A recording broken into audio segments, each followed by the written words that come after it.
Okay, so we're here with Rob from Lightfoot Sons to talk about the wine that we're going to pair with the octopus. Thanks, Mark. Yes, we have our Lightfoot Sons Myrtle Point Chardonnay, and I guess we thought this one would go particularly well with the octopus today because, well, firstly, it's one of the two varieties that I think Gippsland does best. Pinot Noir and Chardonnay, the strong suits for Gippsland winemakers. And this is one of two Chardonnays that we make. And this one's just got a really nice linear acidity through it. It's a really modern Chardonnay that's got some subtle oak influence and some subtle barrel fermentation influences.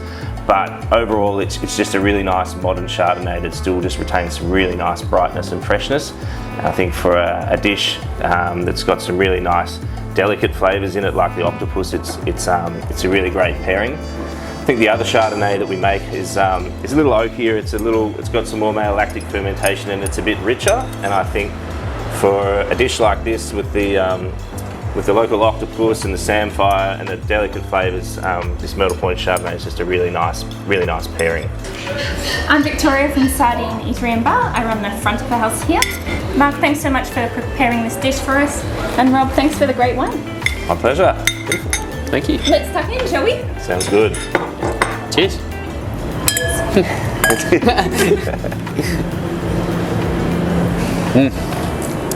Beautiful. Oh, it's really going to work well with this, I think.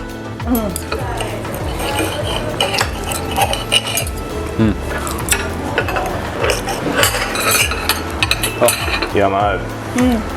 The octopus is so tender. It is, isn't it? That's delicious. Perfect with the smokiness of the dish.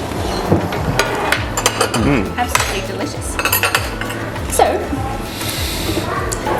Rob, was there much impact from the bushfires with the winery? Was there much smoke taint or anything like that? So we got off to a pretty bad start to the year. Just before New Year's Eve, we had the big bushfires break out, and it actually came really close to our property. Yeah. We're very fortunate that we didn't actually have any fire on our property, but it came very close, and we had a couple of very sleepless nights, sort of waiting for the impending ember attack and everything that was forecast, and we're all very nervous, but we're very fortunate in the end not to have any fire come through our property. You know, unlike so many other people around here that the properties were totally devastated by fire. So we feel very, very grateful for that and very fortunate. But as you know, it's also the smoke that's bad for grapes. So we lost some fruit to smoke taint.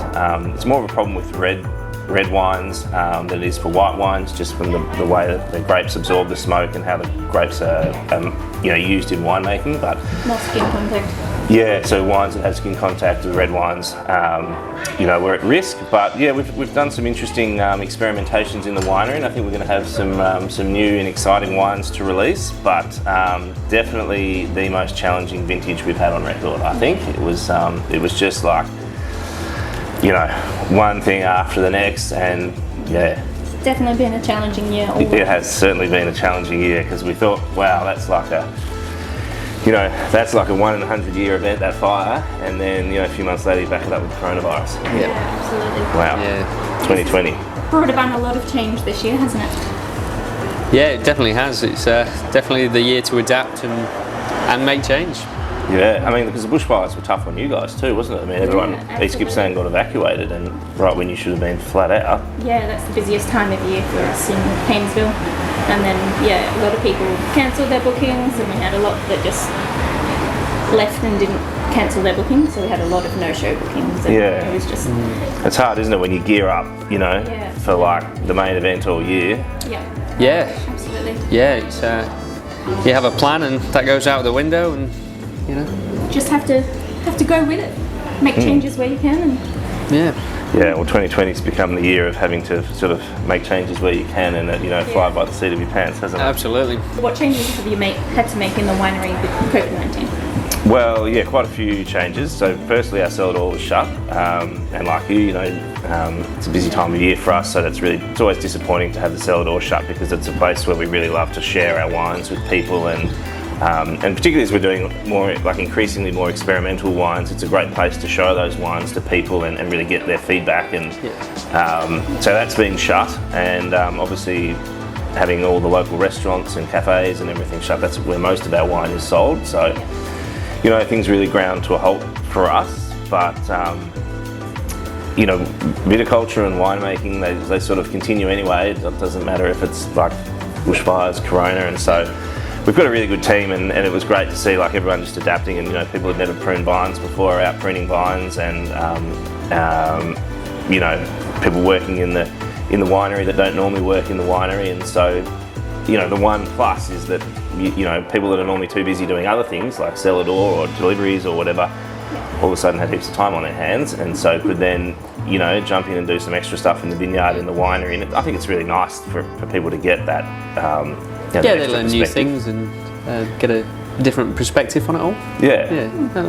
Fantastic. It was good, but you know, I think like everyone, we're Ready looking to to the open up future, and we're hoping that you know, the restrictions continue to ease and we can all go back to some sort of normality. Absolutely. Yes. Absolutely, and we can all go out and eat beautiful food and drink amazing wines. And you guys had to make quite a number of changes too, didn't you? Yeah, absolutely. So we pivoted a couple of times with the 2 shutdowns.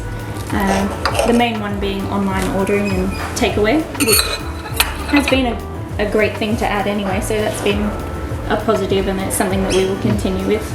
We also turned the restaurant into a little grocery store for a while, which we're continuing with on the side now that we're reopened. So it's brought about some good changes. Yeah. But sometimes, you know, these things force you to change, and Absolutely, it's good. Yeah. The one thing I've found is there's been some unbelievable people in the hospitality industry that have really stepped up and tried to support everybody and drum up as much information as they can and get people listening to, you know, the struggles of hospitality and the whole industry. Yeah, you know?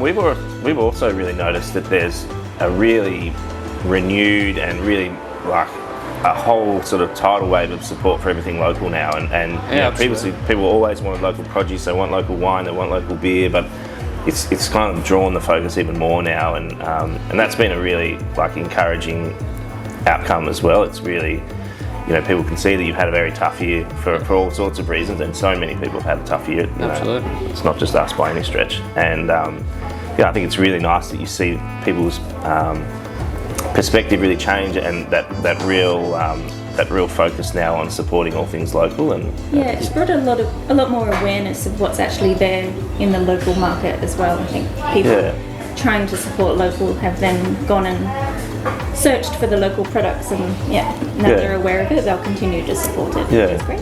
Thank you for joining us at the Fed Square Empty Esky Masterclass here at Sardine in sunny East Gippsland. We'd love to see you down at the Lightfoot Sons cellar door at some stage when you can, but until then you can jump on our website lightfootandsons.com or check out our social media. We'd love to see you soon.